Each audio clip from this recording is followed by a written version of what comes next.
Donc le thème qu'on va essayer de développer ensemble ce soir, c'est bon, a été intitulé donc Trouver sa place. Le point de départ de notre réflexion, il démarre bien entendu de la paracha de la semaine. On a fini le livre de Vaïkra et on commence donc le livre de Bamidbar. Bamidbar, littéralement dans le désert. Bon, c'est une chanson de Goldman, on est au courant, mais c'est vrai que le texte, qui est donc celui qui nous ouvre au 4e livre de la Torah, eh bien, commence à nous dire que voici les paroles que Dieu adressa à Moshe Bamidbar Sinaï, dans le Midbar, dans le désert du Sinaï. Et la première question évidemment qu'on va se poser, c'est qu'est-ce que tu as besoin de nous le dire, on est au courant. C'est-à-dire que jusqu'à présent, l'histoire du peuple d'Israël s'est déroulée d'abord en terre de Canaan, ils partent après en Égypte, ils sortent d'Égypte, ils vont dans le désert du Sinaï, et jusqu'à nouvel ordre, ils sont dedans. Donc on a ici une précision qui a priori n'est absolument pas nécessaire, puisqu'on sait que la prochaine étape, ça sera l'arrivée en terre d'Israël, or pour l'instant on n'y est pas. Il y a eu la révélation, la Torah a été donnée au Sinaï, il y a eu la construction du Mishkan, du sanctuaire, il y a par la suite le livre de Vaïkra qui va nous donner tout le détail de tout ce qui doit se construire comme service à l'intérieur du sanctuaire. On a vu à la fin qu'on reprend aussi les enseignements fondamentaux sur tout ce qui a trait à la relation à l'autre. Et puis là, on continue dans les pérégrinations. Et le texte nous dit, non, attention, on précise, c'est Bamidbar Sinaï, c'est dans le désert du Sinaï. Super. Qu'est-ce que tu as besoin de me le préciser? Et le Midbar, au fond, qu'est-ce qu'il représente pour l'instant? On va ne pas explorer ce que veut dire le concept. La suite de la paracha va commencer par nous rappeler quelles sont les différentes tribus du peuple d'Israël, rappeler le nom de leurs dirigeants, c'est-à-dire que chaque tribu a ce qu'on appelle un nassi, un prince qui la dirige, et puis on va nous faire part de la manière dont on va organiser dans le désert le mouvement de ces tribus jusqu'au moment où ils arrivent au Sinaï. A priori, qu'est-ce que la Torah a-t-elle besoin de me raconter cela? Il faut chaque fois évidemment se poser la question, qu'est-ce qu'on a besoin de nous dire ça? Parce qu'ils sont dans le désert, ils sont en mouvement, on est au courant qu'ils sont en mouvement depuis un certain temps, donc évidemment il y a une organisation. Alors c'est quoi cette organisation? Elle est ce qu'elle est, ce qui est sûr c'est qu'ils sont en mouvement. Or là brusquement on s'arrête, on dit ah oui, au fait on va vous rappeler ce qui se passe. Et on nous décrit donc tout d'abord un centre, qui est le Mishkan, qui est le sanctuaire. Et puis comme on a 12 tribus, donc on a 4 fois 3, et on a en effet des 4 côtés 3 tribus, et on nous cite quelle tribu est avec quelle tribu de chaque côté qui entoure le Mishkan. Et le positionnement des tribus, si on fait ce qu'on appellerait une vue du ciel, eh bien, vue de haut, on trouve quelque chose qui a la forme du Magen David. C'est très intéressant de voir comment elles sont organisées. Vue du haut, vous avez un Magen David. Et nos maîtres précisent et disent oui, en vérité, ces tribus s'organisent autour du Mishkan de la même manière que les enfants de Jacob s'étaient organisés autour du cercueil de leur père lorsqu'ils vont l'amener pour aller l'enterrer. Alors on va essayer de comprendre qu'est-ce qu'on est en train de nous dire ici. On a le désert a priori on est au courant, pourtant on nous le précise. On nous relate quelque chose dont on ne voit pas l'intérêt, puisque soit dès le début du mouvement tu me dis au fait le peuple d'Israël rentre dans le Sinaï et donc dès le début je te donne l'info, sachez qu'ils sont organisés de telle et telle manière, alors qu'on ne nous en a pas parlé. Brusquement, là, on commence à nous en parler. Et puis, on est en train de nous dire, sache que la manière dont ils sont organisés autour du Mishkan, c'est la manière dont ils étaient organisés au moment où ils ramènent plutôt, le cercueil de leur père Jacob pour l'enterrer en terre de Canaan, c'est-à-dire à Me'arat HaMarpela, cette fameuse caverne du double, ce caveau des patriarches, puisque c'est comme ça qu'on l'appelle, mais dans le texte de la Torah, il est appelé Me'arat HaMarpela, la caverne du double, puisque c'est là-bas où sont enterrés donc les couples, et c'est le même principe. Alors, si vous le voulez bien, on va d'abord rentrer dans l'univers du Midbar. On est à quel moment de l'histoire du peuple d'Israël? On est au moment où le peuple d'Israël a reçu la Torah. Point. Ça a été clair, ils ont la Torah. C'est le moment dans lequel on leur a dit, vous allez construire quelque chose qui s'appelle le Mishkan. Et donc, c'est quelque part un univers dans lequel ils peuvent rester et s'entretenir. Traduction, ils ont tout ce qui est nécessaire pour construire une histoire, puisque ils reçoivent la manne, ils sont nourris, ils n'ont pas d'ennemis, ils ont quelque chose au centre qui les unit, qui est le Mishkan, ils ont un point de référence qui est la Torah, qui à la fois est un programme pour donner du sens et en même temps leur permettre de savoir comment on gère la relation à l'autre et donc comment est-ce qu'on construit une société. A priori, tout va bien. Et le texte nous dit, oui, en effet, ils sont dans le Midbar, c'est-à-dire ils sont dans ce que j'appellerais une zone de confort extrême. Alors bien sûr que dans notre vision à nous, occidentale, dans laquelle on s'attendrait à Paris, Rome, Milan, c'est pas très attractif. Il faut aller quelque part. Mais je vous rappelle le quelque part où ils sont censés aller, il n'y a rien. Et même ce qui existe, il faudra le faire disparaître puisque les éventuels monuments qui sont présents sont des monuments de Avodah Zarah, de culte idolâtre qu'on va devoir éradiquer. Il ne va pas y avoir un site de souvenir de ce qui était le monde de l'idolâtrie en Canaan. On fait tout disparaître, d'accord? Même si éventuellement on pourrait faire venir les touristes, mais non, ça ne justifie pas, même si le prix d'entrée est ce que vous voulez. Donc au fond, ils iraient vers quoi? Ils iraient vers un lieu dans lequel tout est à créer, avec en plus l'enjeu d'un système à mettre en place, avec une économie, avec tout ce qu'il faut.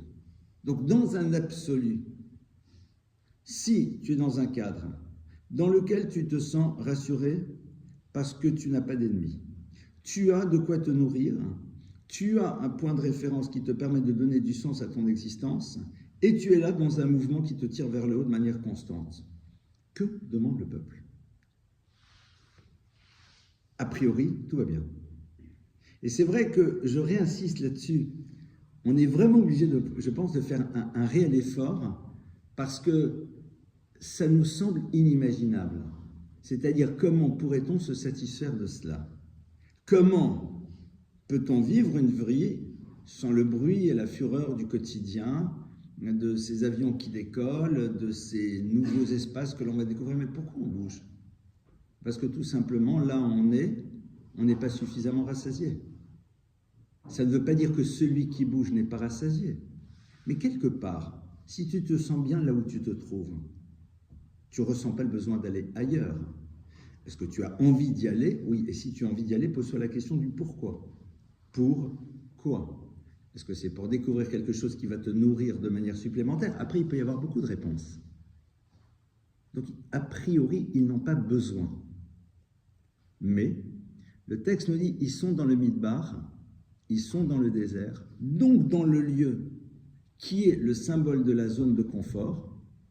Et maintenant, on va te dire qu'ils sont en mouvement, avec en effet des tribus qui sont organisées comme elles étaient organisées autour du cercueil de Jacob. Qu'est-ce qu'on est en train de nous dire?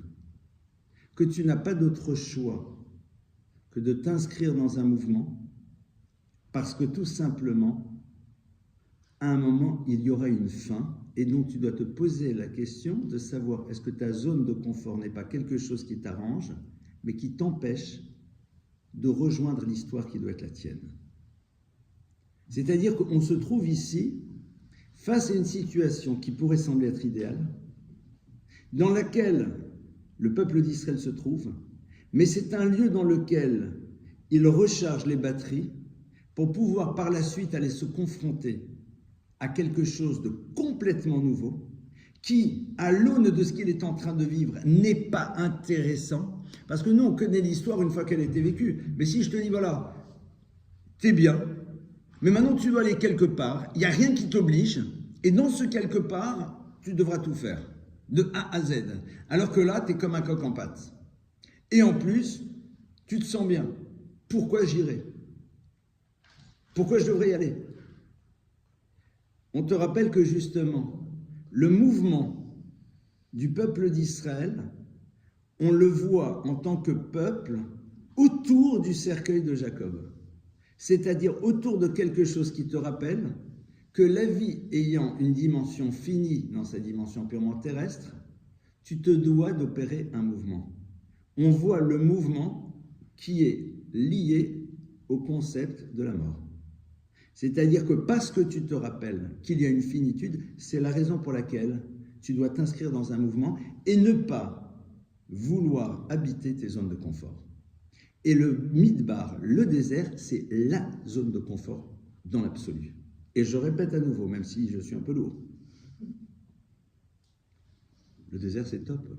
Essayez de vous imaginer une vie dans laquelle vous êtes là tranquille, dans un environnement sympathique, avec quelque chose qui donne du sens au quotidien, dans lequel vous n'avez pas de préoccupation économique, dans laquelle vous êtes dans un mouvement intérieur de progression, de spiritualité, etc.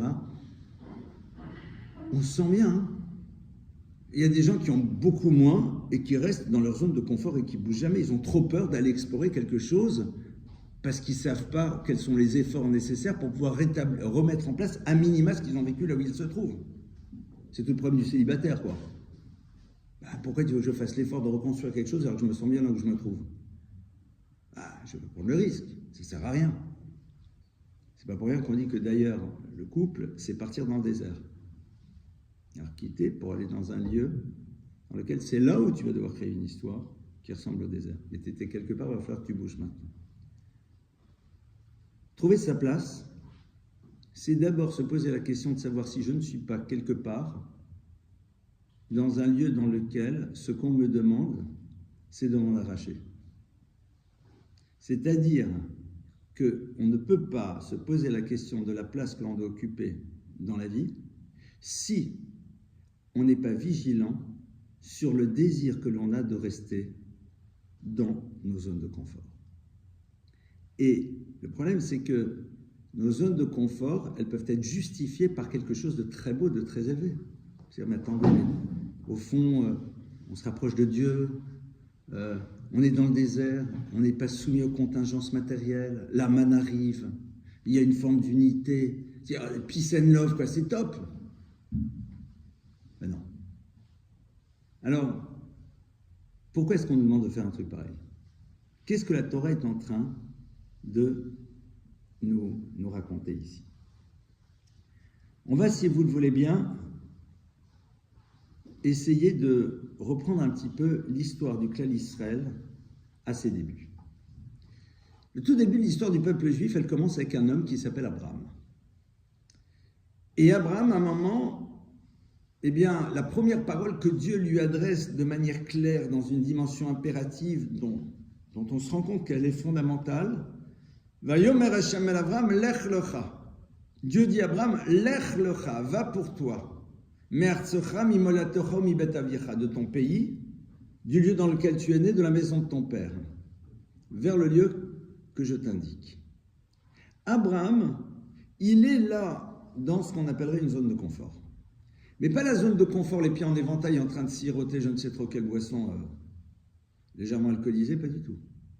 Abraham est dans un lieu dans lequel il a l'impression qu'il est en train de remplir sa mission sur terre. Et que pour la remplir, il ne faut surtout pas qu'il le quitte. Pourquoi? Parce que Abraham, au fond, a grandi dans celui qui s'appelle Ur-Kasdim. Il est auréolé maintenant de quelque chose d'incroyable, puisque Nimrod, le roi révolté, puisque Nimrod, c'est celui qui se révolte contre le divin, c'est celui qui a voulu faire périr Abraham, et Abraham en est sorti de manière miraculeuse. Donc il y a une légende autour de lui. Il a une forme d'impact. C'est un homme charismatique, il a des followers, parce que tout le monde en parle. Abraham, c'est quand même celui qui a échappé à la fournaise dans laquelle Nimrod a voulu le jeter. C'est quand même pas banal. Donc quelque part, Abraham, dont la mission est claire, c'est de répandre l'idée que l'univers a du sens et qu'il y a un créateur, et donc derrière ça, il y a un projet, qu'on doit s'interroger sur notre projet, eh bien, il est à la place où il doit être. Parce que c'est le lieu dans lequel tu as grandi, c'est le lieu dont tu connais les habitudes, c'est le lieu dans lequel tu connais les habitants, c'est le lieu dans lequel tu connais le style des personnes, c'est le lieu dans lequel tu as déjà un impact parce que tu représentes quelque chose, et c'est le lieu dans lequel tu agis déjà. Que demande le peuple? Et qu'est-ce que Dieu lui dit? Il faut que tu partes. C'est-à-dire que ce lieu dans lequel tu réalises quelque chose, tu agis. C'est pas qu'il dit, écoute Abraham, ça va pas du tout, le projet, tu n'arrives pas à le remplir ici, il va falloir que tu te bouges. Non, non. C'est top. C'est les conditions optimales. Le cahier des charges est parfait. Et il assume pleinement son rôle. Tu pars. Vers où? Tu verras. Il y a quelque chose ici de bouleversant. L'histoire du juif, elle commence à travers la capacité de ne pas voir dans le lieu dans lequel je me trouve le lieu dans lequel je dois être. C'est violent. C'est-à-dire de me désinscrire de ma logique et d'être capable d'imaginer que l'adéquation parfaite qui existe entre mon projet et le lieu dans lequel je me trouve ne veut pas nécessairement dire que je suis là où je dois être. Traduit de manière différente, de manière beaucoup plus vaste. La réussite que tu vis n'est pas révélateur de la justesse de ta démarche. Et ça, par contre, ça devient beaucoup plus intéressant. Parce que là, jusqu'à présent, on était tranquille. Ouais, on était dans le domaine du religieux. Mais si on va un tout petit peu plus loin, on met de côté l'idée que Abraham, la mission, les autres, Dieu, toute l'ambiance. Allez, hop, exit. On reprend Abraham en tant que concept. De quelqu'un qui est là et qui veut se réaliser et qui veut apporter au monde et qui veut créer, qui veut donner du sens. Et ça marche.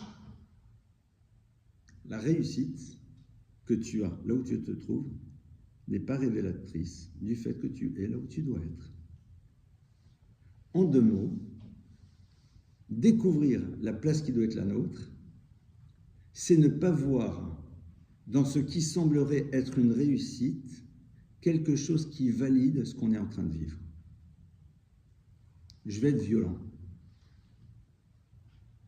Et je vous prie de m'excuser si certaines personnes, quelque part, ça fait écho à quelque chose qui les touche dans leur vie. Donc vous allez entendre ça au second degré parce que je le dis, mais entendez de la bienveillance dans mes mots.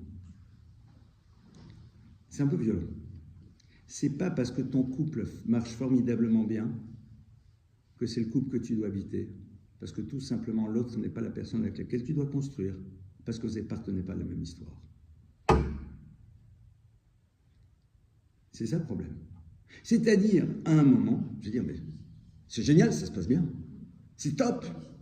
Il se passe quelque chose d'extraordinaire.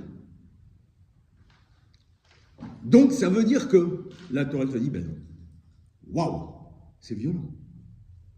Parce qu'au fond, est-ce qu'à un moment, ma place, je la connais parce que je suis dans un lieu dans lequel il y a quelque chose de positif qui se passe? On est d'accord qu'une relation avec quelqu'un avec lequel, de manière ultime, je ne peux pas partager la même histoire, peut se passer merveilleusement bien. Sinon, ça se saurait. Mais ce n'est pas nécessairement ce que tu dois occuper comme place. Et ça commence avec l'histoire du désert. C'est-à-dire qu'on n'est pas là en disant « Ouais, vous comprenez ». Non, non. Même dans le désert, même dans le lieu de spiritualité, de trucs, de machin, même là-bas, tu dois te poser la question. Même là-bas. Alors, dire, c'est super déstabilisant, on fait quoi alors? On ne bouge plus. On va essayer de voir quelles sont les pistes que la Torah nous propose pour savoir comment trouver sa place. C'est-à-dire, il ne s'agit pas ici évidemment juste de sa place géographique, mais comment trouver la place que nous devons occuper à l'intérieur de notre vie qui est unique et qui ne se passera qu'une fois. Comment est-ce qu'on va faire pour y accéder? Et le point de départ, c'est quoi? c'est la capacité que l'on a de nous désinscrire de la logique et d'être à l'écoute d'une parole qui nous dépasse. Lech lecha. Lech lecha, c'est Dieu, c'est pas logique. C'est ridicule. Si le projet, c'est que je révèle, je suis, avec mon accent catastrophique, the right man in the right place. Je suis la bonne personne au bon endroit. Donc, logiquement parlant, ce que tu me demandes, c'est pas ce qu'il faut faire. Et la logique est vraie. Elle est totalement vraie. On ne t'a pas demandé ta logique. C'est un peu compliqué, parce qu'on nous demande de réfléchir. Mais la base même de l'histoire de l'homme, elle se base d'abord sur l'univers de la émouna et du bitachon, de la foi et de la confiance. Et la foi commence là où la logique s'arrête. La foi commence là où la logique s'arrête. Et c'est vrai que ce n'est pas simple. Parce que la logique, elle s'impose à moi. Parce que si en plus elle est, mais on est dans le désert, on est dans l'endroit, je suis dans l'endroit, je suis Abraham, je suis à Ur-Kazim, je suis auréolé de gloire, je peux faire le travail et je le fais. Et le garçon, il est merveilleux, la fille, elle est merveilleuse, et ça devient un soutien pour Israël, et ça touche. Super. Lech lecha. Tu pars. Et n'attends pas d'avoir une réponse immédiate à travers une réussite que tu verrais. Le premier lieu dans lequel on doit être, c'est celui qui n'en est pas un, c'est-à-dire l'univers du mouvement. C'est ça, au fond, le premier lieu dans lequel on est. Et on va le voir. La Torah, elle nous dit « Al ken yazovi shetavi vetimo ». La Torah dit par rapport à ce qui va construire l'histoire, c'est quoi? Qu'est-ce qui construit l'histoire? C'est le fait qu'il y ait une descendance. Une descendance inscrite dans un couple. Par contre, on commence l'histoire du couple. Il y a Azov, t'abandonnes ton père et ta mère. C'est-à-dire tu t'arraches à quelque chose. L'histoire commence quand tu es capable de t'arracher à quelque chose. Alors évidemment, ça veut dire quoi concrètement? Parce que je suis bien d'accord que on n'est pas dans le politiquement correct. Hein. Clairement.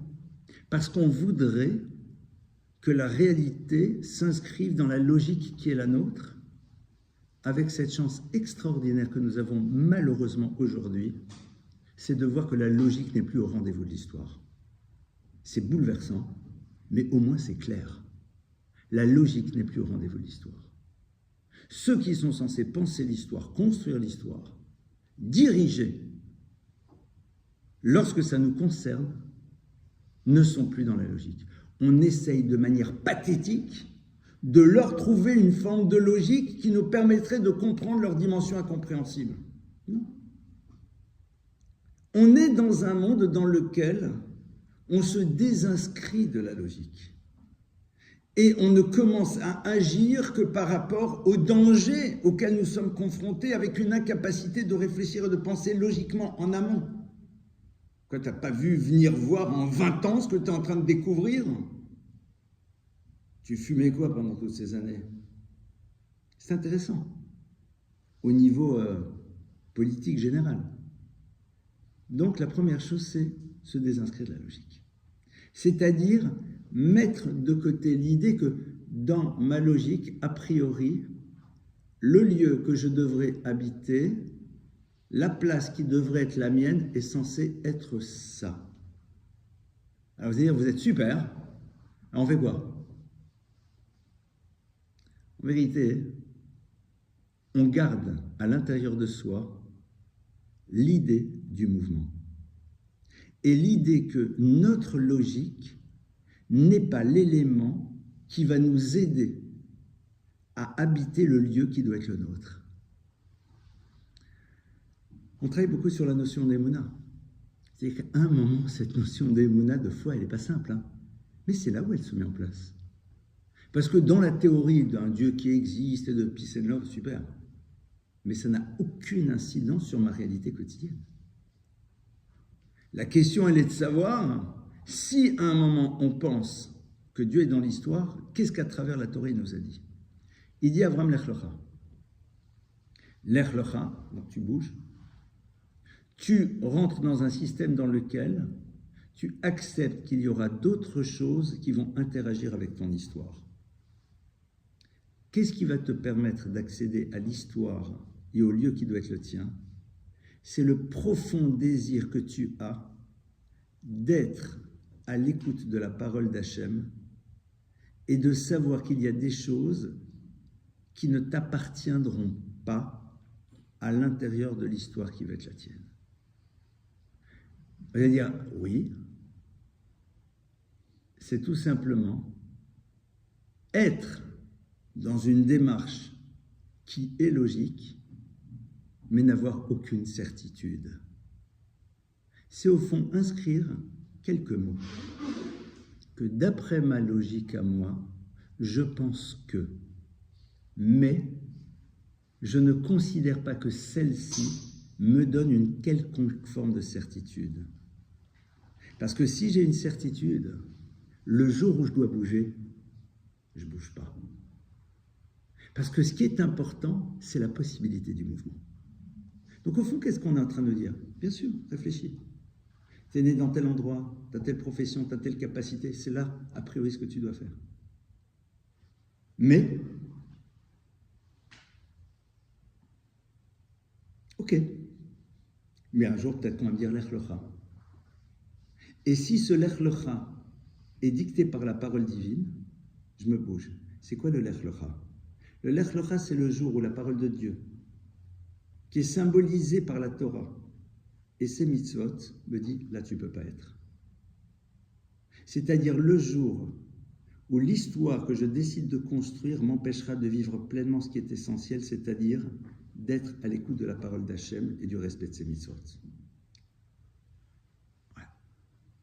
Alors c'est sûr qu'on n'aime pas trop, parce qu'on a envie de mettre l'univers des mitzvot dans le monde de la religion, mais que ça n'interagisse pas.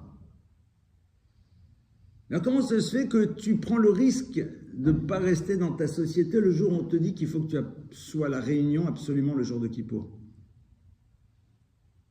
C'est parce qu'à un moment tu es d'accord qu'il y a quelque chose d'autre qui se joue. Ah, dans mon échelle de valeur, c'est Yom Kippour, Manishtana, Yom Kippour et autre chose. Je veux vous dire, c'est comme quand vous allez visiter Auschwitz. Dieu, le mal, il n'y a aucune différence entre une mort d'un enfant et Auschwitz. Et je vous parle en tant qu'Ashkenaz. Parce que la question est la même. Si ce n'est que dans un cas, elle est bouleversante parce qu'elle se démultiplie, mais le principe est le même. C'est l'incompréhension de Dieu. C'est la problématique du mal. C'est la problématique de la souffrance inexplicable. Dans tous les cas, la problématique est la même. Alors c'est vrai que nous, on réfléchit, émotions, etc. Mais non. La question, elle est la même pour un que pour 1 million. Si ce n'est que 1 million, c'est bouleversant, mais un, c'est la même chose. Parce que si tu mets Dieu dans l'histoire, alors il est partout. Pourquoi est-ce qu'on ne convoquerait Dieu que quand, là, c'est exagéré? Va dire aux parents du 1 que non, là, bon, ben écoute, ça va, c'est juste 1. Mais t'es dingue ou quoi? Mais t'es fou. C'est-à-dire qu'au fond, tu ne convoques Dieu et ta question qu'à partir du moment où dans ton système, tu considères que là, too much. C'est pas vrai. La question, elle existe dès lors que tu es confronté à quelque chose qui est bouleversant. Si on a besoin d'être bouleversé, parce que émotionnellement parlant, on ne réagit plus quand c'est pas trop important, on a des sacrées questions à se poser sur soi-même. Ça veut dire qu'il y a quelque chose qui a été altéré. C'est-à-dire que la sensibilité, elle a été émoussée. C'est quoi la suite? La suite, c'est... Non, c'est... Je vais juste donner une claque. Par contre, si on lui a donné des coups de poing, là, ça ne va pas. On va chercher, on va créer des échelles. C'est pas possible. Le Torah est en train de nous dire, voilà, sache qu'en vérité, trouver ton lieu, tu dois le trouver. Évidemment, quand Abraham, il est là, il sait pourquoi il est là. Et Abraham ne s'est pas posé de questions. Abraham, il a analysé, il a dit, je suis à Okazim, je suis connu, j'ai truc, j'ai machin, je parle la langue, je connais les gens, donc c'est le lieu dans lequel je dois être, et je dois être dans ce lieu, clairement. Sans aucune ambiguïté. mais j'ai aucune certitude. Ah, si tu n'as aucune certitude, pourquoi tu y es? Parce que ma logique m'amène à le penser. Mais ma logique n'est pas l'élément qui gouvernera. La preuve, c'est que le jour où Dieu me dit, tu sais, ta logique, elle est excellente, mais maintenant tu bouges, je bouge. Donc la première question à savoir et à se poser, c'est de réfléchir dans quelle mesure le lieu que j'habite, avec un grand H, est-il un lieu qui empêche d'être à l'écoute de la parole de Dieu? Dans quelle mesure c'est un lieu qui m'empêche d'être à l'écoute de la parole de Dieu? Ça veut dire quel est l'impact de l'univers dans lequel je me trouve au niveau de la capacité que j'ai de penser ma vie telle que la Torah me le propose. Quels sont les filtres qui se construisent autour de moi quand je suis dans un environnement qui m'empêche de vivre pleinement ce qu'Hachem attend de moi? Évidemment, la question est de savoir est-ce que je considère qu'en effet la parole de Dieu c'est quelque chose qui est important pour moi ou non dans ma vie.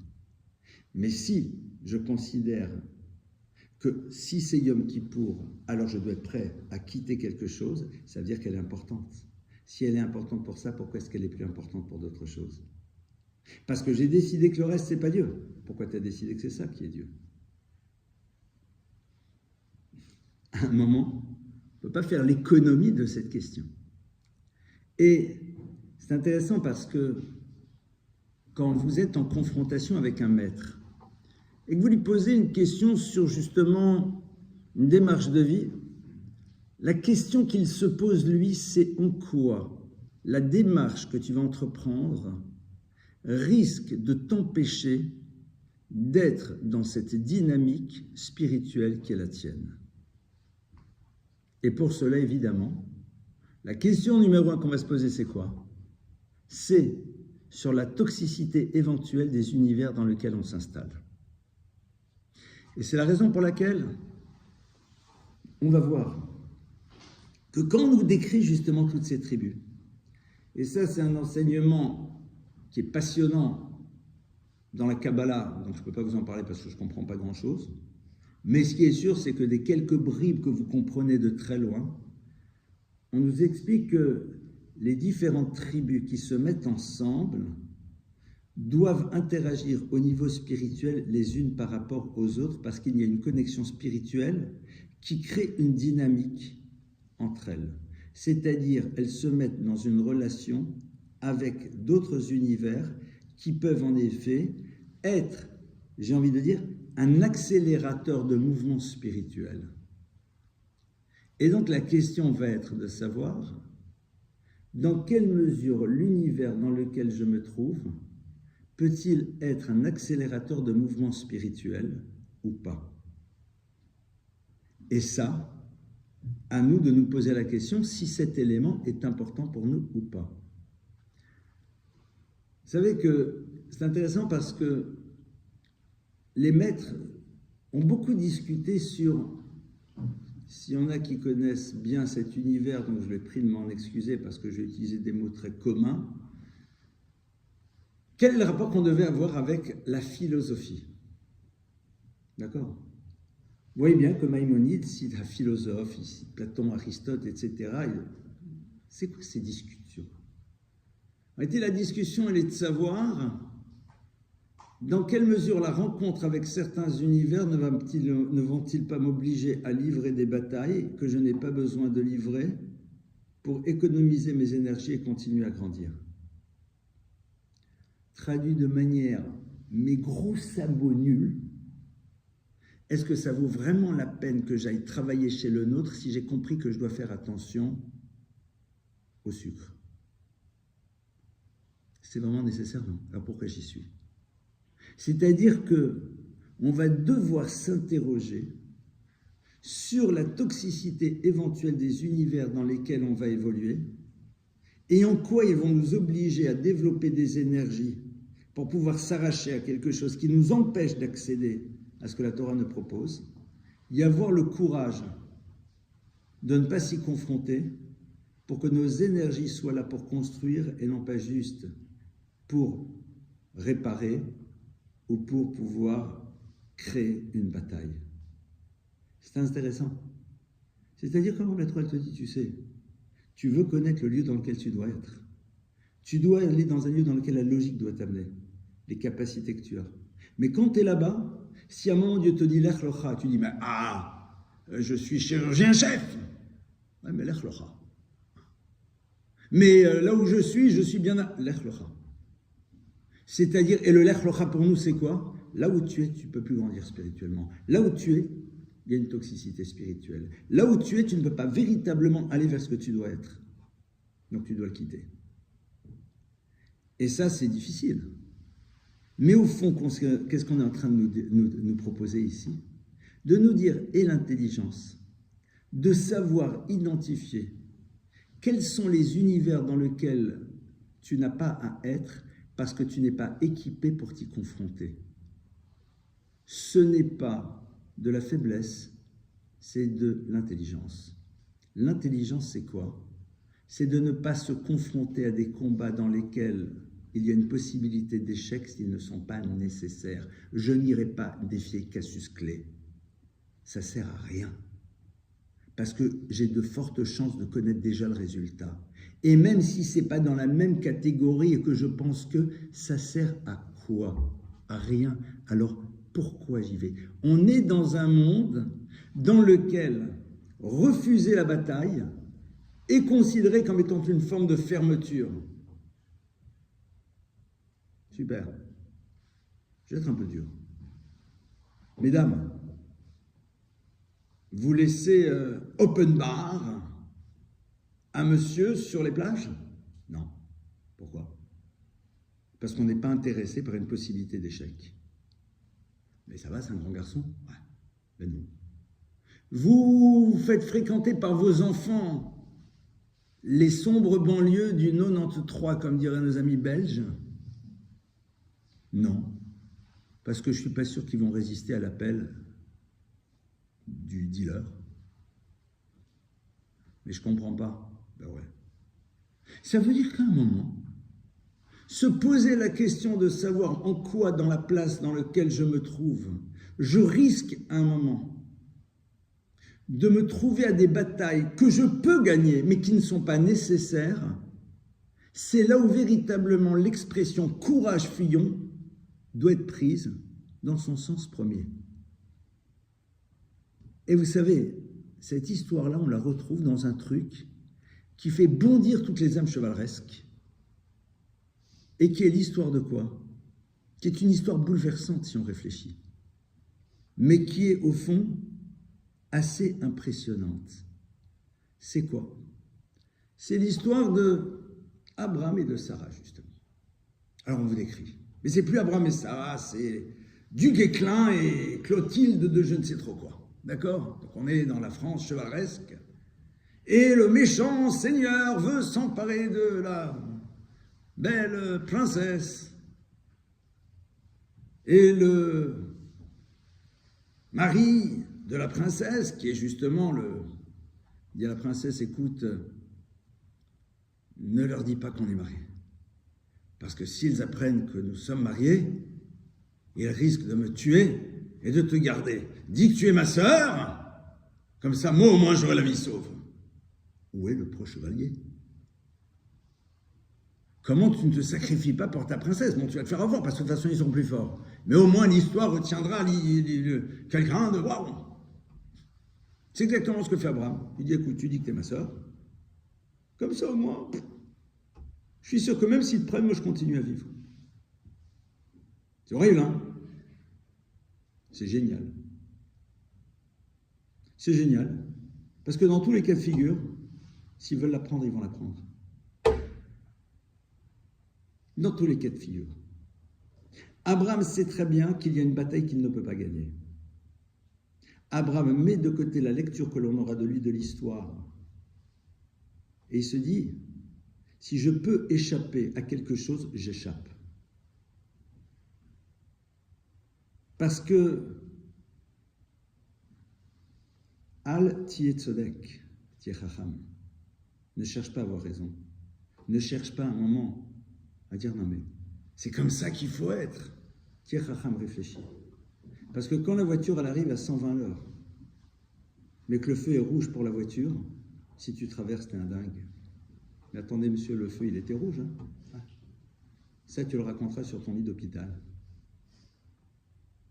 Et on a exactement cette démarche qu'on doit essayer d'avoir. C'est-à-dire, à un moment, mettre de côté cette difficulté que l'on a de la lecture que l'on aurait de nous, parce qu'à un moment, on décide de ne pas occuper une place qui risquerait d'altérer la possibilité d'écouter la parole d'Hachem symbolisée par l'Echlocha. C'est très complexe, parce qu'au fond, c'est tout le regard d'un univers à qui on révèle où se situent nos fondamentaux. Et c'est là où on commence à trouver la place qui est la nôtre. Quand dans notre tête, la logique est au rendez-vous, évidemment. Donc, quels sont mes potentiels, quelles sont mes génialités, quelles sont mes capacités, quel est l'univers que je connais, quel est le lieu dans lequel je suis le meilleur, tout ça, évidemment. Donc j'y suis, et évidemment, Melech Locha.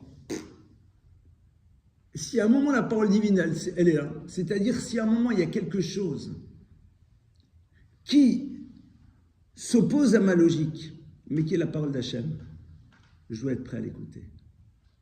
Or, dans la logique du monde, on va faire prévaloir le fait que tu dois rester dans un lieu dans lequel tu t'épanouis, que j'appellerais ta zone de confort, même si peut-être ça pourrait à un moment altérer ta progression spirituelle.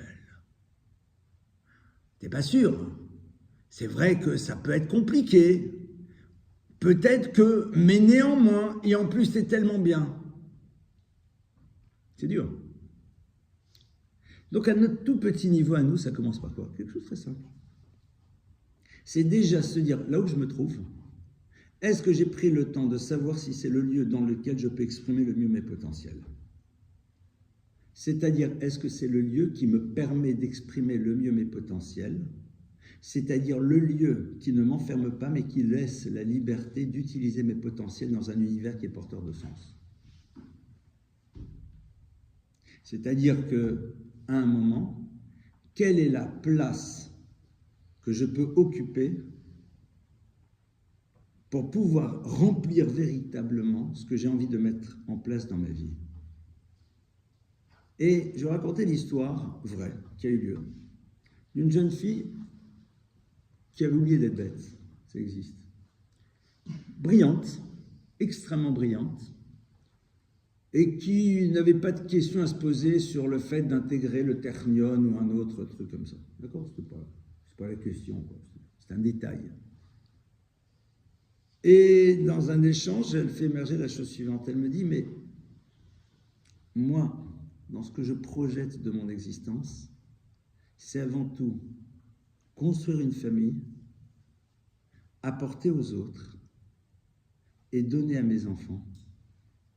Donc, dans la logique actuelle qui fait que quand tu fais des études scientifiques, il y a de fortes chances que tu sois employé dans une entreprise, même à haut niveau, ou que tu construises donc, dans un cas soumis à des règles qui sont normales de présence et dans un autre cas un investissement majeur dont on ne connaît pas la fin. Donc, je choisis de ne pas aller là où je suis super doué pour aller dans un univers dans lequel je vais pouvoir apporter aux autres, et je n'entrerai pas dans les détails de ce qu'elle a choisi, pour que personne ne cherche à l'identifier.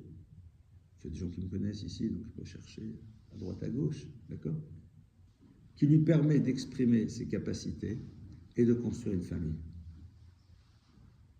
Ça, c'est en effet, à un moment, être capable de se dire en quoi le choix que je fais aujourd'hui va me permettre d'inscrire ce qui est essentiel à l'intérieur de mon existence.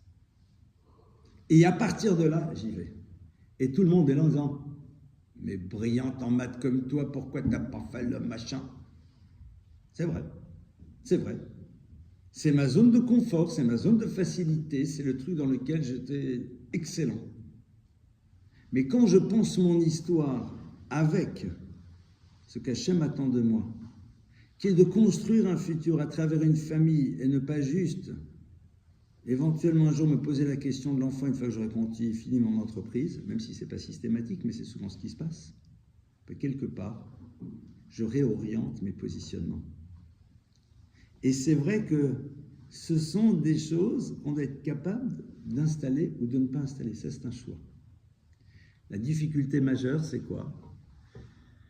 C'est qu'on est dans un univers qui ne voit pas les choses de cette manière, dans lequel le religieux doit être un élément que tu intégreras dans ton quotidien, mais qui ne sera pas, au fond, le lieu de la rencontre avec le divin, qui est, au fond, au centre même de notre existence. Et évidemment, si cette dimension-là n'en est qu'un parmi tant d'autres, alors tu joues les équilibres, et évidemment, tu fais des choix en disant, bon, là, c'est pas grave, je sais qu'il faut que je renonce à ça, mais par ailleurs, il y a ceci, et voilà. Le point de départ, c'est est-ce que tu es prêt à l'Echlocha? Dès le moment où le choix que tu fais t'empêche de faire l'Echlocha, dès le moment où ça peut altérer ta démarche et ta progression spirituelle, c'est là où en effet la question doit se poser. Et c'est intéressant de voir que je reviens à nouveau sur l'univers des maîtres, dont c'est la préoccupation essentielle. Dans quel état spirituel seront leurs élèves dans 20 ans? Tu becques Bac plus 12, avoir 3 Nobel, c'est génial, on n'a rien contre, mais à quel prix? À quel prix? Et la question est de savoir si, en effet, ce que représente la Torah a une certaine valeur, mais qu'à l'échelle de ce que les sociétés nous proposent, ça doit avoir une valeur inférieure que d'autres concepts, alors évidemment, on la mettra de côté, puisque ça a une certaine valeur, mais au regard, alors pardonnez-moi, je prends des mots très, très, très vastes, de la réussite, ça va. Mais attendez, c'est vrai que je sais qu'il va falloir que je parte en reportage le samedi. Mais c'est super important. Bon, il faudrait que je mette de côté le Shabbat. Non mais ok, je ferai le kidouche. Non. Non mais attendez, mais c'est une opportunité, le juif, etc., c'est Abraham. Non mais il faut que je reste, mais c'est normal, mais je dois être là, mais c'est logique, mais c'est la meilleure... T'as raison.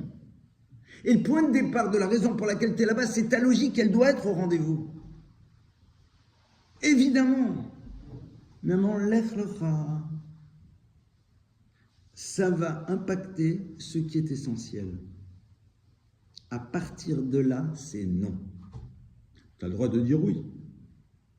Mais si on vient interroger la Torah, c'est ce qu'elle a à dire. Ah, évidemment, ça implique une acceptation. Ah, évidemment, ça implique et ça nous pose la question de la place qu'on donne à la Torah dans notre existence.